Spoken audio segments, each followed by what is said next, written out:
I also read, I think sometime yesterday, Action Comics, Superman. This issue really tugged at my heartstrings, and Oh. in this short arc, Cyborg Superman was using Metallo to get revenge on Superman by attempting to kill his family, and to get Metallo to help him, Cyborg Superman kidnapped Metallo's sister. And in the final Mm. battle, it's revealed that Cyborg Superman turned Metallo's sister into a cyborg, powered by Ooh. kryptonite, similar to Metallo. And at the end, Steel, who's another superhero, does his best to return her to normal, but she still is like mostly robot, and naturally she's afraid because she just got turned into a robot. But Right, right. Superman and Steel somehow convince the courts to let Metallo stay with his sister in Steelworks Tower, minus naturally all of the dangerous technology that was in him, Hmm. to help her through it all.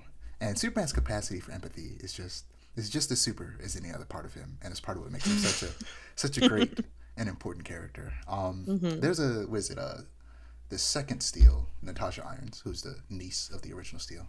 Hmm. Essentially, she's talking to Superman, and she's like, "Well, like, why are you doing this? This man, Metallo, has tried to kill you and your family dozens of times throughout your career as Superman. Like, and don't say that you're just doing what anyone else would do because no one else would do this, Superman."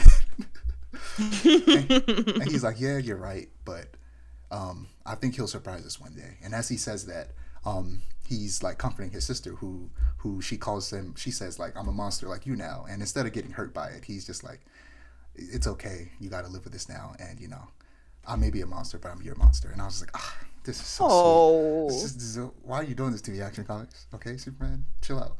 And after reading that, it dawned on me. I was like, oh wait, like I'm too busy focused about how I don't like the way they're treating the villains in the series, and I'm like, so far it's focused on the best part of the series. Like I said early on, was the relationship between Jimmy, Lois, and Clark, Hmm. and then it dawned on me, oh wait, these are only three of the supporting cast members that have become popular throughout Superman's history, and we still have characters like, of course, Supergirl, which undoubtedly will come into the show at some point, and we have Right. Steel and his niece, the second Steel, and we have Superboy potentially in the future.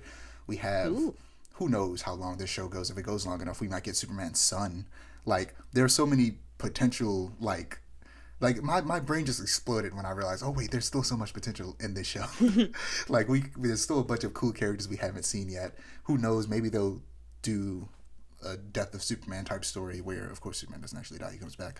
Um, that's not a spoiler. That is just I figured, yeah. that's really the whole point of that story. And what resulted, and that's where Steel came from. Steel was like an engineer that worked at some company that he ended up leaving because they were doing some shady stuff, and he got saved by Superman at some point.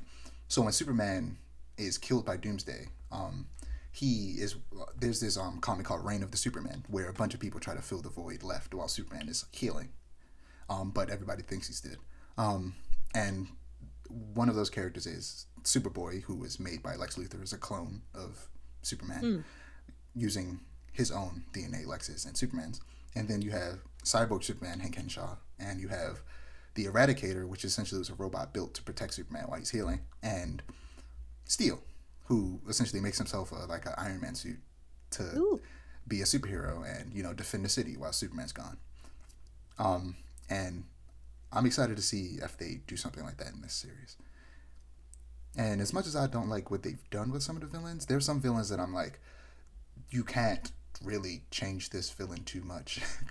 Because if you do, like they've already done things where it's like, you've changed him so much, is it really the same character? But there's some that Right. I'm like, there's no way they're going to change this character. Like Mongol, I don't imagine them changing him very much because he's like a warlord who has this giant, like moon-sized ship called War World, where he kidnaps people and forces them to essentially fight in like gladiator battles.